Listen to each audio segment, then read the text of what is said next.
Hey friends, it's Becky L. McCoy, and this is Sucker Punched.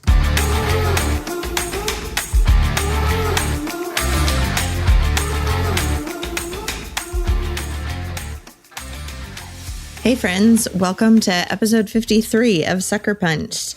Today I am chatting with Jennifer Dukesley. She is so funny and relatable. She writes books. She has 3 books out. They're called The Happiness Dare, Love Idol, and It's All Under Control. And what I really appreciate about her, and you'll hear this when we talk in our conversation,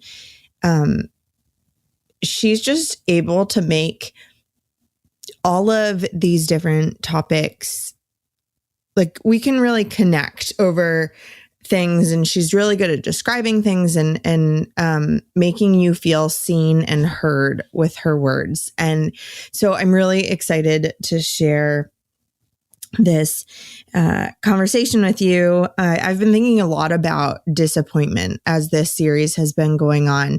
And I wrote some of those things down in a blog post. The link is in the show notes, but it's called Good Things Are Scary, Disappointment is Comfortable.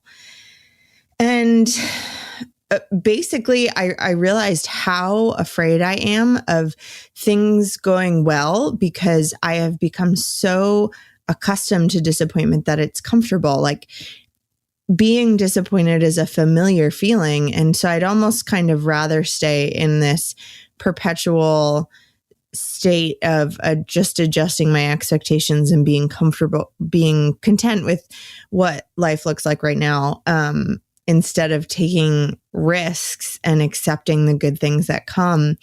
And so it's really been, this series has been so challenging for me personally to think through all of that. And do I really want to go through my whole life just kind of living like mediocre? No, I definitely don't.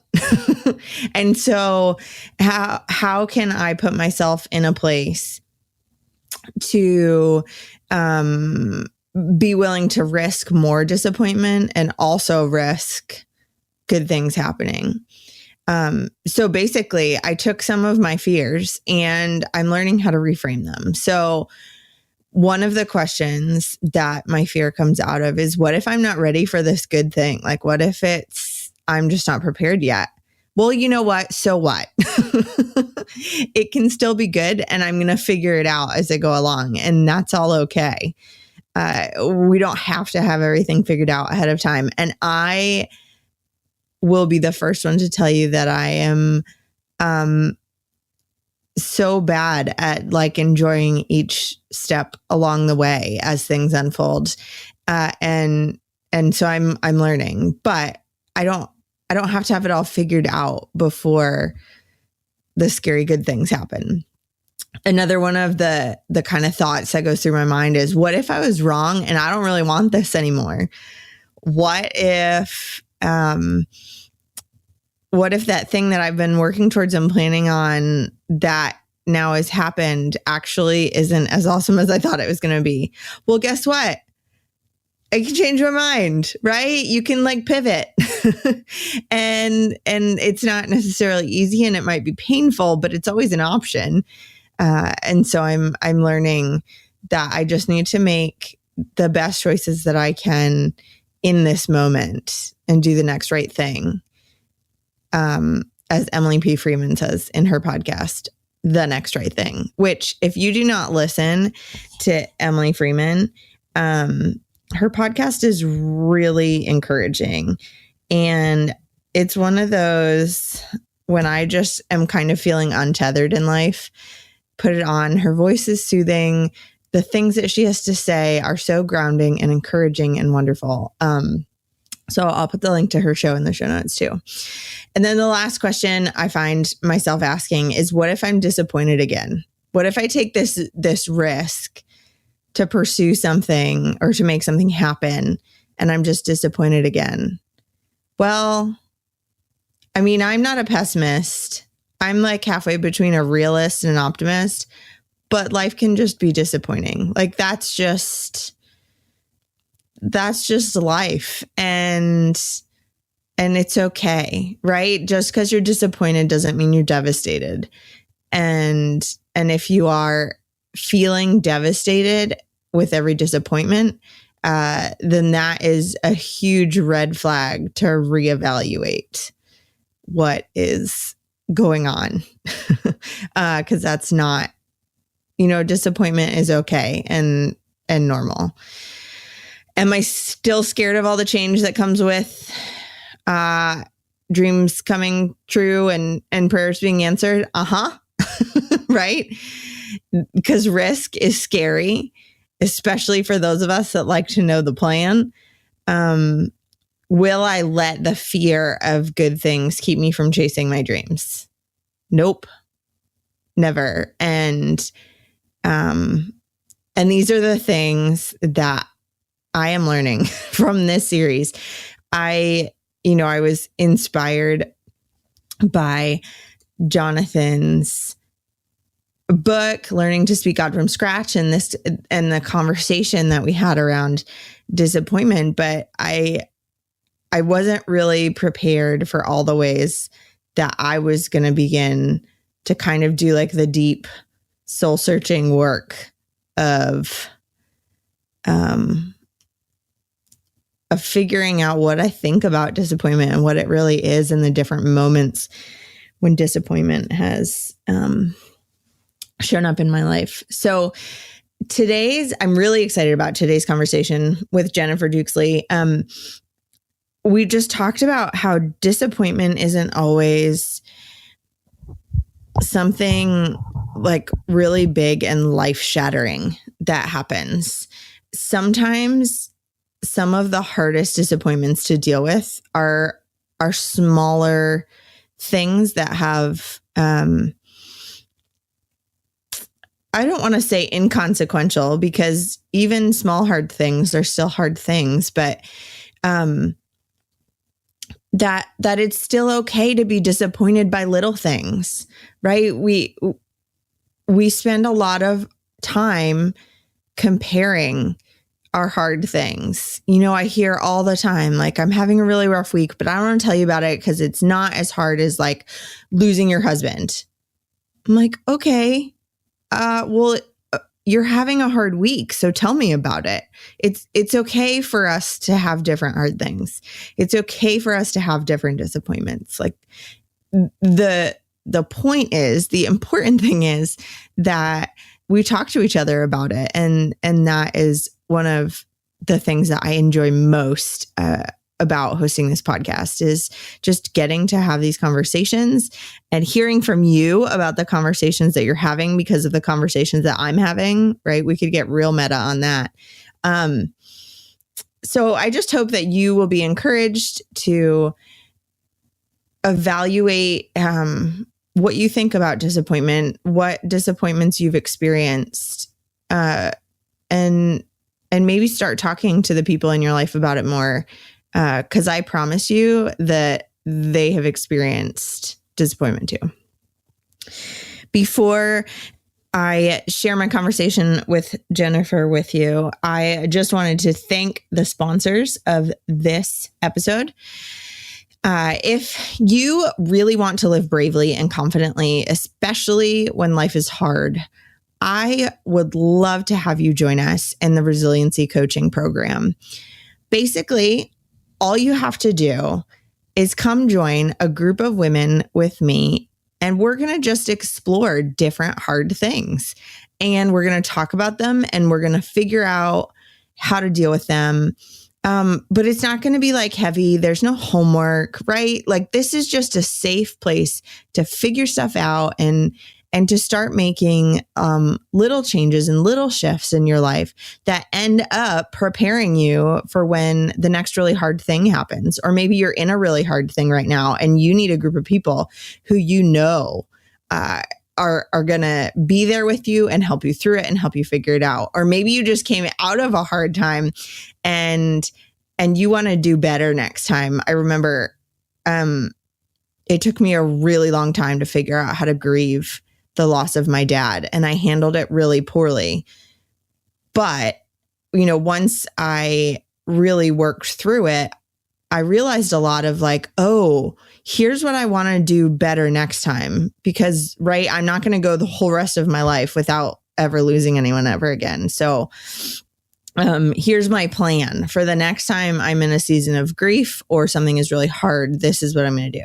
So those are the kinds of things that we're going to figure out together. If you're interested, you can head over to beckylmccoy.com/coaching, and all of the information is there. A huge shout out to the folks over at Resonate Recordings. They are in charge of making this podcast sound great. They're so easy to work with. The way that they have their website set up, like I just have to drag and drop files in and they make it sound awesome. And it's really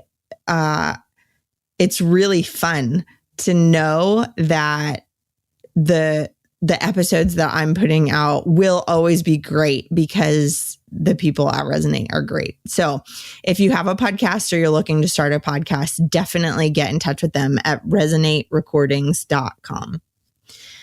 Lastly, I want to thank Teresa Ido. You've been hearing about her business, Beauty Counter, for the last few weeks.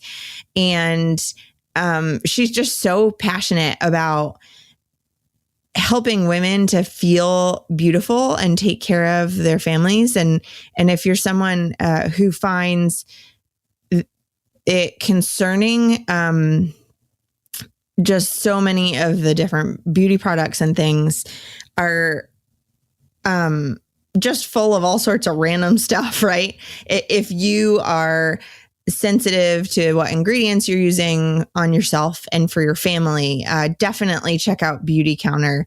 Teresa can help you answering questions. You can find her at beautycounter.com/Teresa Ido. And her name is spelled TeresaIDOUX. And they screen all their ingredients for safety, so you can trust that what you're using is going to be a great product. All right, here is my conversation with Jennifer Dukes-Lee.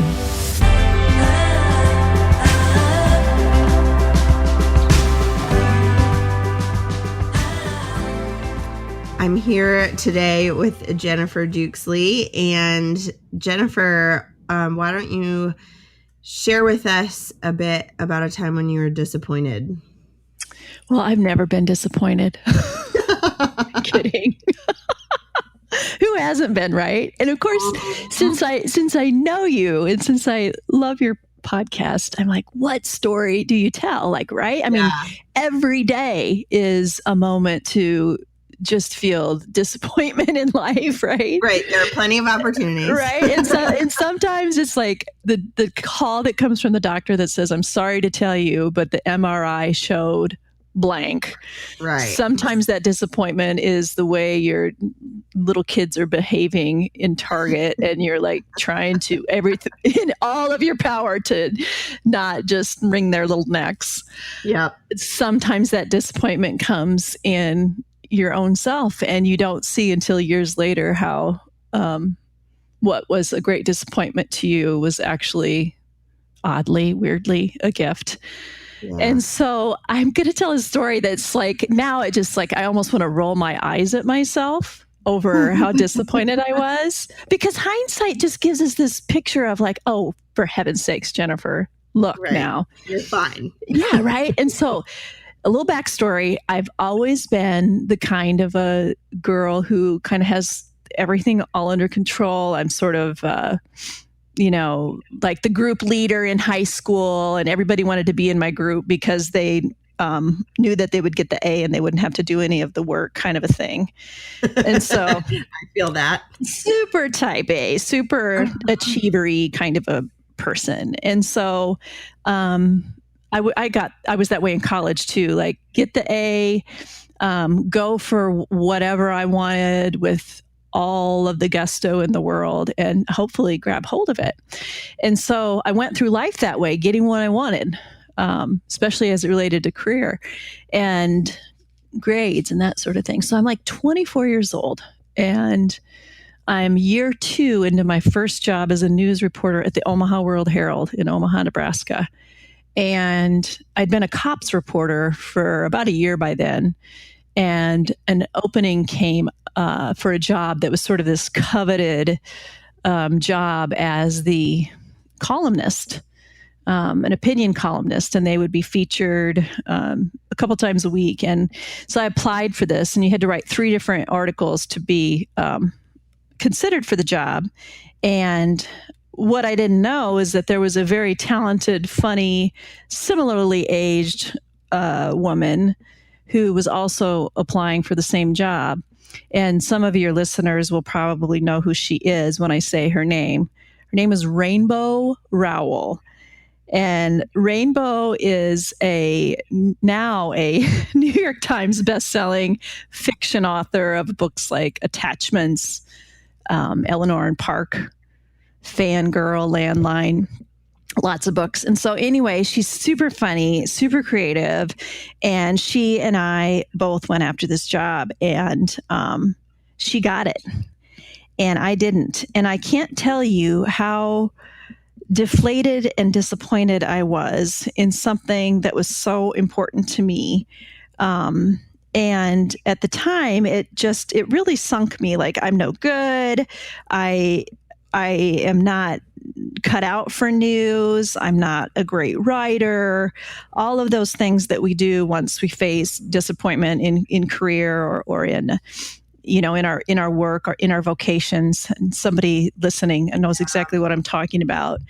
And you begin to let those things define who you are. And since then, I've had numerous disappointments in relation to career and going after a variety of jobs and roles and assignments, and feeling like I'm failing the bosses, feeling like I'm failing the PTA, feeling like I'm failing as a parent, and just that sense of sucker punching yourself, feeling like you're a disappointment to the world, that you don't measure up. And that's the way I felt then. And, here we are 20 years later. I'm 46 now, still wrestling and wrangling with those feelings all these years later. Fascinating, because your 3rd book just came out. Yes. Right. It's not like you gave up and have been sitting in a dark room doing nothing for the last. Right. Like, it didn't, like, it all worked out. It's fine. Yeah. Like, to deal with it. Like, when you're in the midst of that disappointment and you think there's no way, I'm just no good. I'm never going to make it past this. I'm not going to be worth anything to anybody. And I'm a published author. I went on to do other jobs in news. I was a journalism professor at a Christian college for several years. I got a lot of writing and words left in me. And I think, though, that what that story always represents to me is that God doesn't give us a spotlight to see the path that he will take you on in the next year. He gives you a flashlight to see maybe a step ahead, if that. Yeah. And it's hard to live by flashlight. Some of my greatest disappointments, Becky, have turned out to be some of my biggest blessings in life. Had I gotten that job, would I have stayed at the Omaha World-Herald for years, or then I wouldn't have gone on to the Des Moines Register, and maybe we wouldn't have moved back here to the farm. I mean, there's this domino effect of decisions, and there's this domino effect of God's plan trumping ours. And I just have to a lot of times just thank God for not letting me have my way. Yeah, so true. Comes years later, though, doesn't it? Yeah. What do you think the hardest part of that disappointment, or of just kind of feeling disappointed? What's the hardest part of that? I think that, as that group leaderish kind of person that I am, I have a habit of trying to manage it all.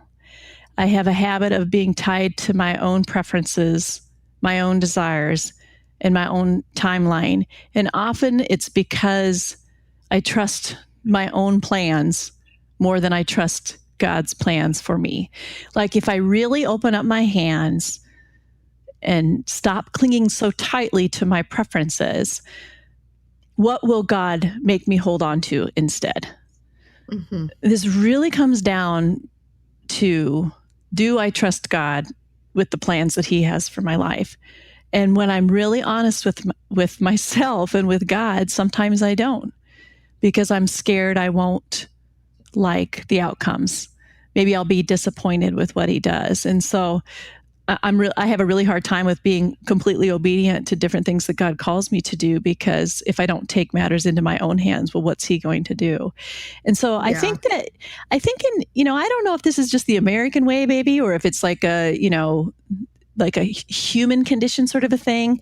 But certainly in the United States of America, we value individualism. Whatever we set our mind to, do a little bit more hustling and striving and take matters into our own hands and manage outcomes and make sure it all goes our own way. And we're constantly setting ourselves up for disappointment in that way. And missing, sometimes we actually do get our own way because we've worked so hard, and you just can almost see God just like brushing his hands together, putting his hands in the air and going, fine, try it your way, see how that happens. Yeah. And, so the disappointment, I think, comes in as a type A planner person, being raised in a culture that values self-sufficiency, that rewards self-sufficiency, that rewards, moving higher on the ladder and getting the A and getting the raise and profit margins and all those kinds of things. We are disappointed in ourselves because we're certainly afraid that we've been a disappointment to other people. Yeah. And I think I resonate so much with like the type A leader personality, as you said, the achievery type person. I wrote that down because I'm going to use that.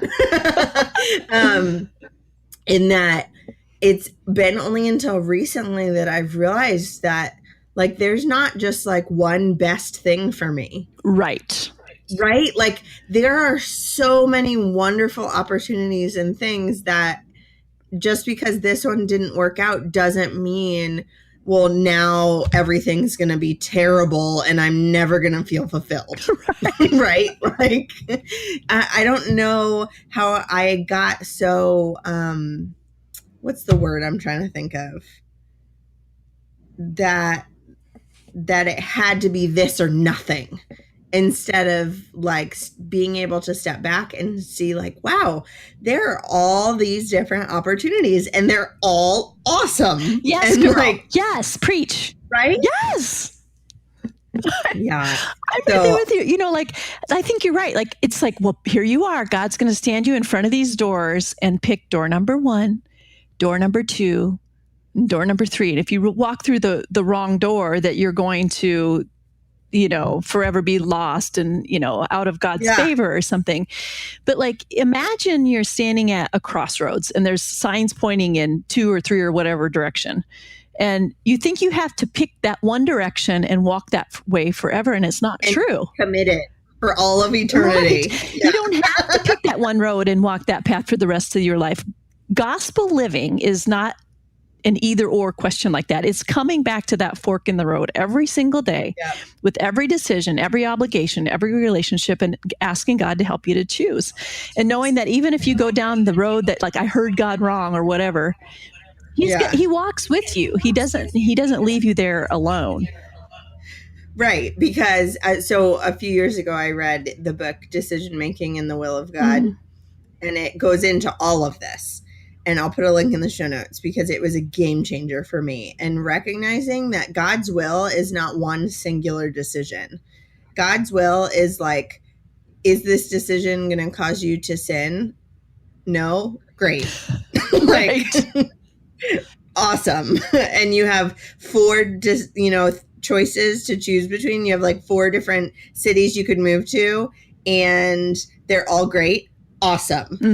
Right? It's not like we're trying to figure out the God lottery of like, what is the one perfect decision? But that's how I always thought, that there's like one most responsible decision to make.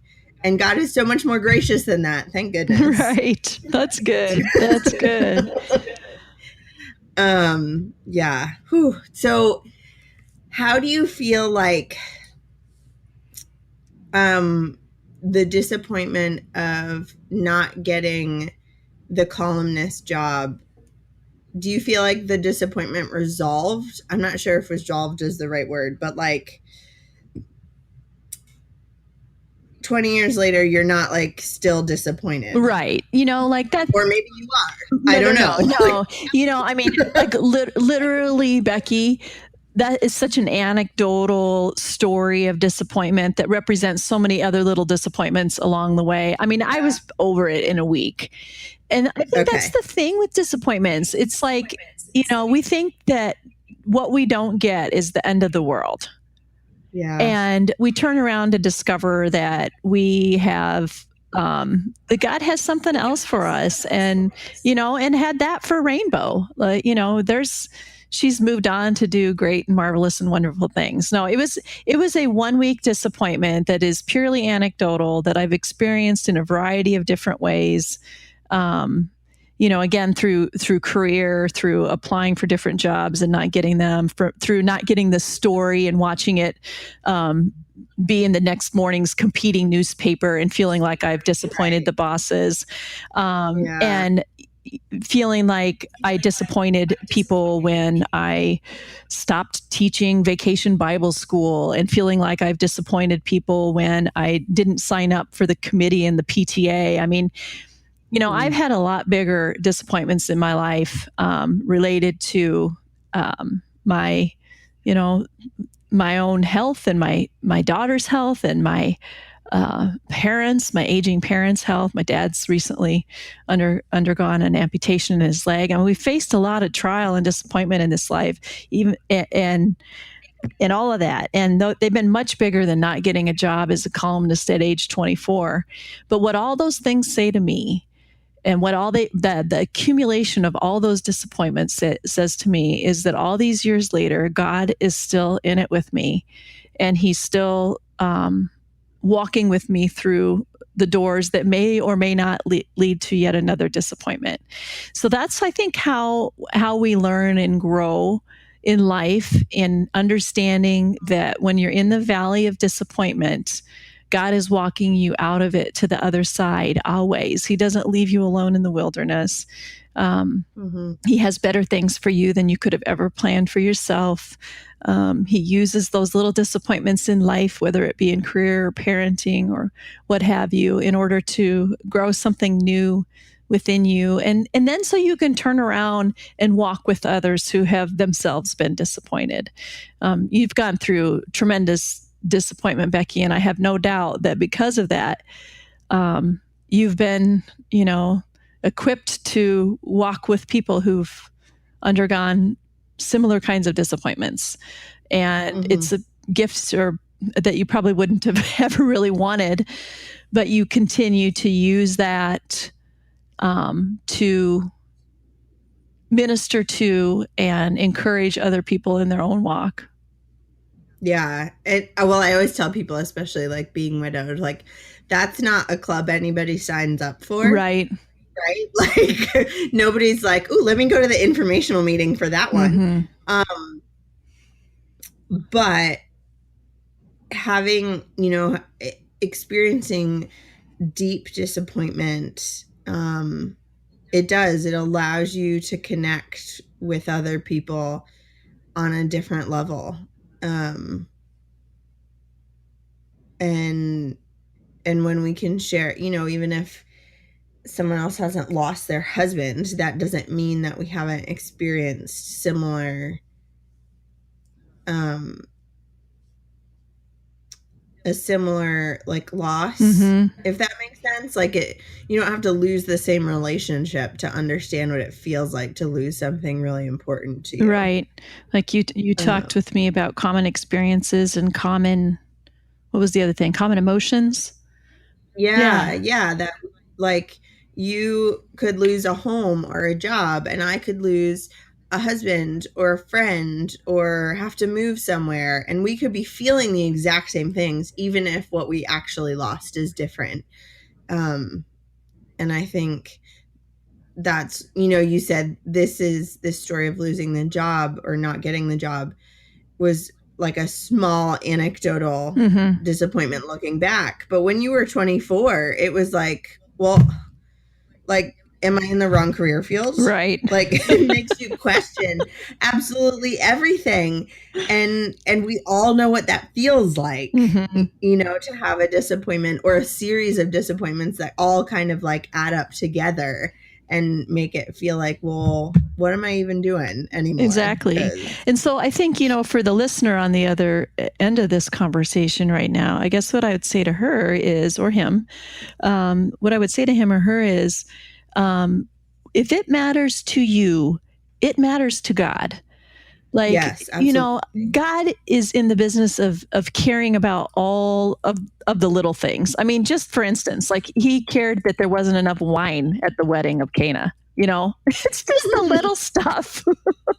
So he cares about it. And I think what happens though is we can look at all that. We're sitting in the Bible study on a Tuesday night with all these other women, and they're asking for prayer requests for, they just found out their husband had an affair, or they just found out that they got cancer, or their kid hasn't called home for 2 years, and he's a grown man now, and he's never calling home. And, there's all these big things, and you're sitting there thinking, well, my problem is kind of like a hangnail. Like, I'm not going to ask for prayers for a hangnail. And so you keep all of these disappointments and all of these hurts to yourself, thinking it doesn't matter. Like, I can't share what's on my heart because it's nothing like what she's facing. And so we carry around this stuff, never asking for someone to walk with us in it. And I think that's a problem. Yeah, right. Well, I even find myself experiencing that on just like in my own head. Like this week, maybe I'm really struggling with being a single mom and having lost my husband and my kids not having a dad, and like, God, where are you in all of this? And what are you growing out of it? But then the next week, like, I'm just so desperate for prayer that God would help my daughter learn to not poop in her pants. Right? Like, yes, that's it, Becky. Can I ask for prayer for that? Because last week it was like a much bigger like issue. Well, of course I can, because this is what I'm struggling with right now. Amen. And that's enough. Yes, right? It all matters. Like, God cares about it all. He wants to hear about it all. He cares about the little stuff. He cares about your diapers, training. It cares about to-do lists. He cares about your deadlines. He cares about your yard work. He cares about your sore throat. He cares about the scuffle at the office. He cares about the fact that you didn't get the columnist job. I mean, he actually literally really cares. And I think that we have to just know that we can take every disappointment to God, and we can take every disappointment that we have to the body of Christ, to those trusted people in our lives that want to help walk with us through it, right? Yeah, it's so true. Man, so good. So I want to talk before we go about your new book that just came out. So Jennifer already has 2 books, The Happiness Dare and Love Idol. But this new book that came out, I'm so excited about. It's called It's All Under Control, A Journey of Letting Go, Hanging On, and Finding a Peace You Almost Forgot Was Possible. And that the title and tagline just resonated with me so much. So clearly I must be in your ideal reader group. So tell us more about the book. Sure, you bet. So this is not, despite the word control in the title, this is not a book just for control freaks, although I think that certainly recovering control freaks or present control freaks can get a lot out of it. It's for people, 2 kinds of people dealing with control. Those who are trying to control and do a lot of things, and they're just downright tired. And those who have had their whole lives go out of control and they are downright broken. So, I don't know which you might feel today, like any of you, Becky, or anybody that's listening. Some of your pain has probably come because of all the things that you're trying to do. Maybe it's having to take care of aging parents and little kids, and maybe not having a husband around to help and so you're tired. But some of the pain of the people listening to this came because of the things that happened to them, and they're just feeling broken and lost. And so this book is really for women who are, I like to say that it's for women who are trying. Trying to hold it together for their families, trying to give their best to their churches and their jobs. They're women who are trying to be there emotionally and physically for the people that they love.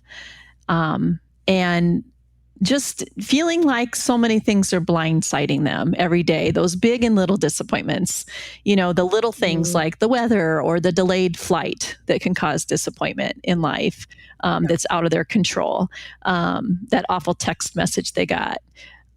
But also the big things like their health and what's it like to be a widow now at a young age, or how am I going to get through chemo, and just all kinds of things that our fertility or lack thereof. So many things can blindside us every day, and we ask God for a map to help us deal with all this because we like a plan. So can we please have a map? But instead, Jesus gives us a compass, and he says, follow me. And this book is really equipping women and encouraging women to pick up the compass and to follow Jesus where he leads, even though that may lead to disappointment, even though it may feel at times like you've been sucker punched, even if it may feel at times like the plan that you so carefully drew out does not get followed at all. And I just hope it's an encouragement and that it really equips women to live in a trusting relationship with God. That's so awesome. Thank you. The link to all of Jennifer's books are in the show notes. So go ahead and order them all. And like I say every time, when you read someone's book, please review it and rate it, because that's what encourages publishers to publish more of that author's books. Good girl. And that's super important. It is, Becky. It is. Thank you for saying that. Yeah, absolutely. And I will be the first to admit that I'm terrible at remembering to do that. So every couple of months, I have like this binge session of like, okay, what have I read in the last 4 months? And go back and take care of that. That's a huge deal. Thank you so much for your words, both on this podcast and the ones that you've published and put out there to encourage the rest of us. Where can everyone find you online? I'm online at jenniferdukeslee.com. It's my website. I'm super active on my Instagram, which is Dukeslee, Dukeslee, and also on my Facebook page. I love interacting with people and engaging, and so it'd be a real joy to hear from your listeners and just let me know you're coming from Becky's Place, and we'll just connect that way. Awesome. Thank you so much. Yeah, Becky, thank you.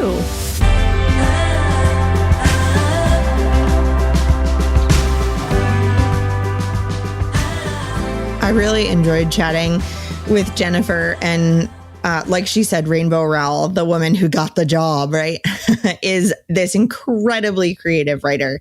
And I really love her books. I will put links to some of my favorites in the show notes.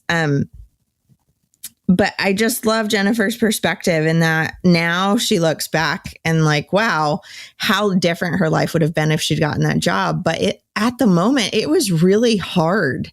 And it's okay to say that, even if down the road you realize, oh, maybe it's not that big of a deal. It's okay for it to be hard in the moment. So if you want to read some more of Jennifer's words, I'm so excited about her latest book. It's All Under Control, A Journey of Letting Go, Hanging On, and Finding a Peace You Almost Forgot Was Possible. It just came out mid-September. It's great. She also wrote The Happiness Dare and Love Idol, and all 3 books are in the show notes if you want to check those out. Super important, like news alert. On Saturday is the next Brave Together virtual retreat. So that means you have less than 48 hours if you're listening to this the day that it releases to get your ticket. It's going to be really awesome. There's just something really special about gathering together with other brave and fierce women and being encouraged and challenged and making new friends, but getting to stay at home and do it in your PJs, right? It's so great. It's so restful, and it really does feel like a retreat, even if you're still at home.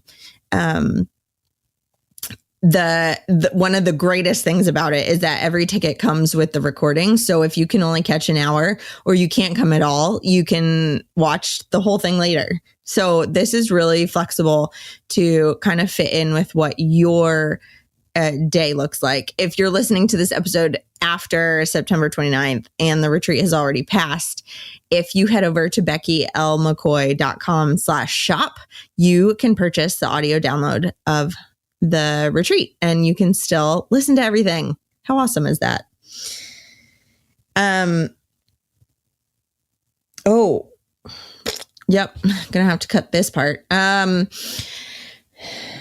If you're interested in advertising on Sucker Punch, please send me an email, podcast@beckylmccoy.com. I would be happy to give you the information. I love connecting people with products and services that they will love. So if you think that will be a good fit, please get in touch. I would love to chat with you more about that. Find me on social media. Get in touch. I would love to learn more about you. Come join the Brave Together community on Facebook. I'm on all social media at Becky L. McCoy. You can find my website, beckylmccoy.com. Send me an email, hello@beckylmccoy.com. Any of those things. I love getting to know people. I love hearing your responses after episodes. I want to know what you think. What are you thinking about? How is there a certain story that you've listened to that has changed the way that you think? Please let me know. And also leave a rating and a review in iTunes. It helps other people to find the podcast, and iTunes, as with everything, uses funky algorithms that depend on who rates and reviews and how many people and all that stuff. So it's super helpful to me in figuring out what kind of new content to create. It's super helpful to new listeners to being able to find the podcast. I hope that you have a wonderful week, and I am just really excited about next week's episode too. Man, every single one of these episodes I'm more excited about than the last.